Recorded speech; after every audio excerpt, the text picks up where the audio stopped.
आंख में नम तक आ पहुंचा, उसके गम तक आ पहुंचा हूं। पहली बार मोहब्बत की थी, आखिरी दम तक आ पहुंचा। बहुत अच्छे, वाह वाह वाह वाह।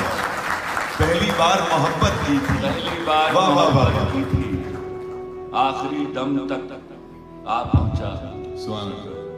उसके दर्द से फैज मिला है, उसके दर्द से फैज मिला है, इसने कलम तक। वाह वाह वाह वाह वाह वाह वाह। इसने कलम तक आ पहुंचा।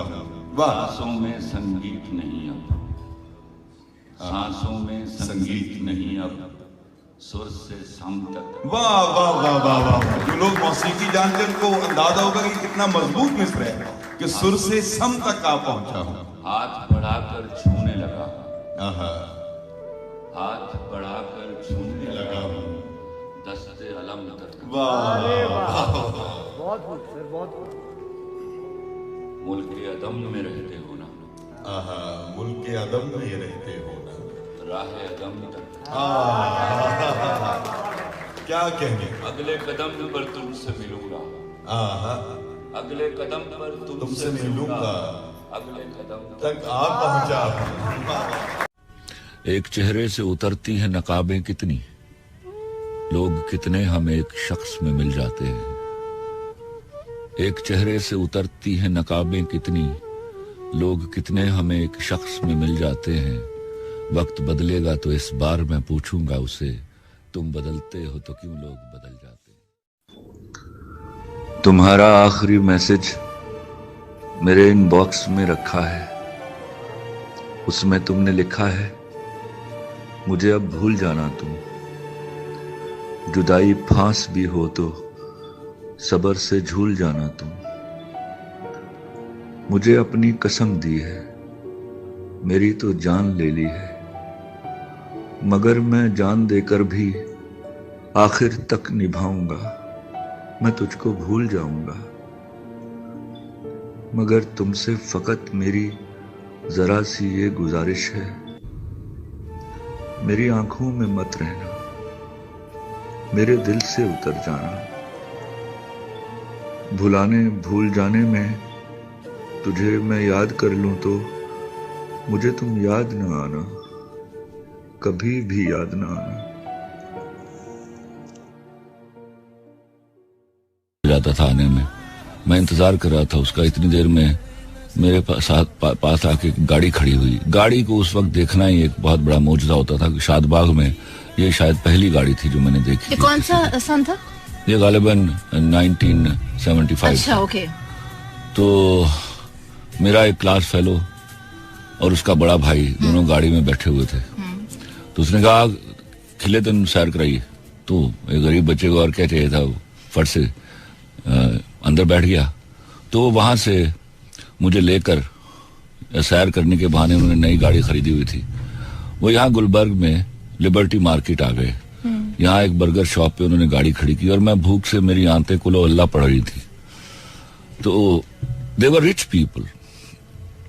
उन्होंने यहाँ एक मशहूर उस वक्त की मशहूर बर्गर शॉप थी और उस वक्त मैं आपको बताऊं मैंने बर्गर अपनी आंखों से देखा भी नहीं हुआ था।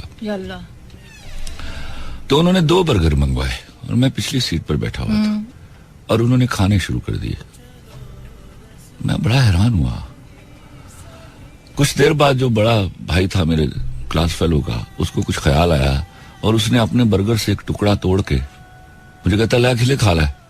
आई was a very egoistic person. मैं भूख से मर सकता था, इस तरह की ऑफर और दावत कबूल नहीं कर सकता था। तो मैंने कहा नहीं भाईजान मैं खा के आया हूं।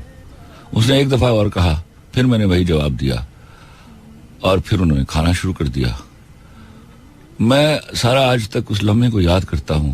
मुझे लिबर्टी से शादबाग का रास्ता नहीं आता था, वरना मैं गाड़ी से निकलता और पैदल वापस आ जाता। What was your age? I was in class 7th।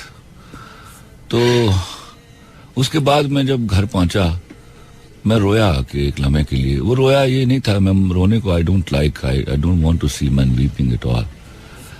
तो मैंने कसम खाई कि अब की बार जिंदगी में अगर कभी गाड़ी पर बैठूंगा तो वो मेरी इंशाल्लाह अपनी गाड़ी होगी। तो फिर मैं अगली बार जब जिंदगी में गाड़ी में बैठा था कार में बैठा था, तो अल्लाह की दी हुई मेरी अपनी कार थी। क्या बात है।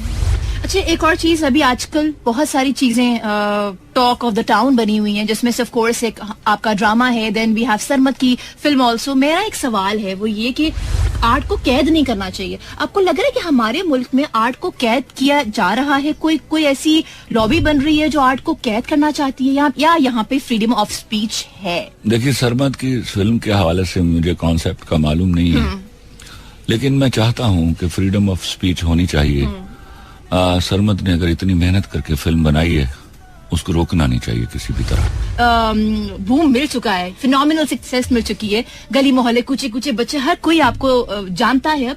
तो इसका एहसास कौन से एपिसोड में जाके हुआ कि अब जब मैं निकल रहा हूँ तो everyone is like familiar with me now? मुझे इसका एहसास पहले ही एपिसोड पर था, और मैं बिल्कुल उतना ही काम हूँ जितना पहले एपिसोड में था, और मैं इतना ही काम रहूंगा, बिकॉज मैं समझता हूँ ये कामयाबी ये कोई कहने की और अब क्या कहते हैं कि कसर नफ्सी की बात नहीं है। ये अल्लाह ने मेरे मुल्क पर मेहरबानी की कि अल्लाह ने इस ड्रामे के तवस्सुस से हम सबको कामयाब किया, और मेरे मुल्क का नाम जो है, उसकी इज्जत जो है वो बढ़ी। अगर मैं ये पूछूं कि जिंदगी में किसी चीज की तकलीफ है, कोई एक चीज जिसकी बहुत तकलीफ है, आज भी अगर जिक्र किया जाए तो वो दर्द महसूस हो? मुझे अफसोस इस बात का है कि मेरा मुल्क अभी तरक्की नहीं कर रहा और हासिदीन की तादाद बढ़ती जा रही है, ये मुझे तकलीफ है। हाँ, वैसे ये I think this is the very finest example of this drama, क्योंकि जहाँ पे आप इतना इसको अप्रिशिएट कर रहे हैं, वहां पे आप तनकीद कर रहे हैं।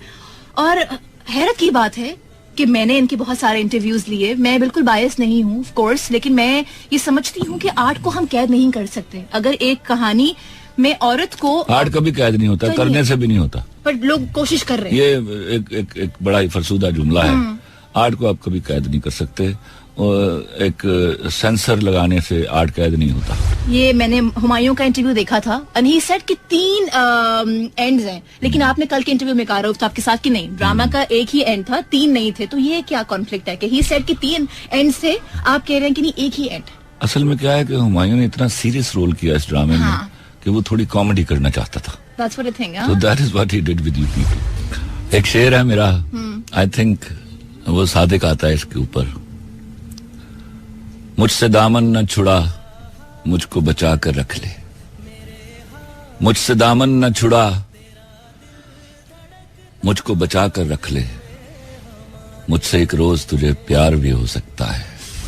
खलील साहब, एक बात बहुत अफसोसनाक है, वो ये कि बहुत सारे ऐसे लोग हैं जिन्होंने शायद ड्रामा नहीं देखा, बस सुन रहे हैं। अच्छा, खलील साहब ने औरतों के बारे में ये डायलॉग लिखा है। आई मीन, ये जो एक र्यूमर है ना, उसने भी बड़ा गेम जो है वो खराब किया है। पता नहीं है उनको, मैं कुछ शोज भी देख रही थी। ये एक्चुअली एक मरी हुई सोच है फेमिनिस्ट की। उनको मौका मिला, उनको लगा कि वो रिजुविनेट कर जाएंगे। बिल्कुल ऐसा ही है। तो इस तरह रिजुविनेट नहीं करते, आर्गुमेंट से जिंदा रहते हैं। आप आर्गुमेंट बिल्टअप कीजिए, आइए डिबेट करते हैं, हरा दीजिए हमें। हम मर्द, सारे पढ़े लिखे मर्द आपके हुकूक के लिए आपसे ज्यादा फाइट करने के लिए तैयार हैं। आपकी फैमिली में कितने बहन भाई हैं आप? हम 5 बहन भाई। 5 बहन भाई। 6 बहन भाई। आपका नंबर सबसे पहले आता है, आखिर में, बीच में? मैं सबसे बड़ा हूँ। सबसे बड़े हैं आप। तो आपकी जो एक शख्सियत है, आपको लगता है कि उससे मुतासिर होके जो बाकी बहन भाई हैं उनके अंदर भी वो फन है, लिखने का, राइटिंग का, एक्टिंग का? कोई नहीं। मेरे बेटे में है। हाँ, उनका मेरा भाई डायरेक्टर है छोटा, बिल्कुल। वो ये 2 लोग हैं। या मेरी बेटी अगर कोशिश करती तो she could write wonderfully well. She talks such sense के समटाइम्स मैं इम्प्रेस हो जाता हूँ उससे। तो क्यों नहीं है, मतलब आप माशाल्लाह प्लेटफॉर्म भी है। मैंने कभी रोका नहीं है, लेकिन वो अब उसके लिए उर्दू लिखने के लिए उर्दू सीखना भी बड़ा जरूरी है।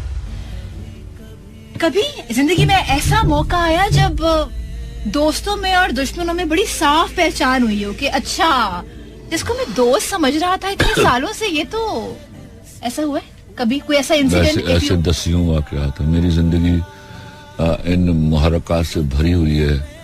कोई प्रोमिनेंट वाकया? बल्कि मेरे 2 अशार भी हैं इसके ऊपर। प्लीज।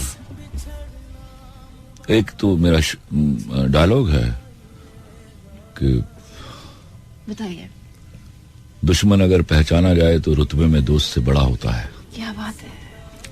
क्योंकि दोस्त का उस वक्त पता चलता है जब वो पीठ पर वार करता है कि इस दुश्मन है।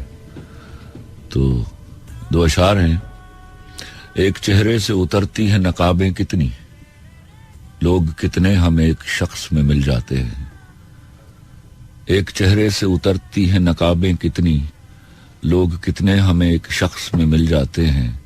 वक्त बदलेगा तो इस बार मैं पूछूंगा उसे, तुम बदलते हो तो क्यों लोग बदल जाते हैं।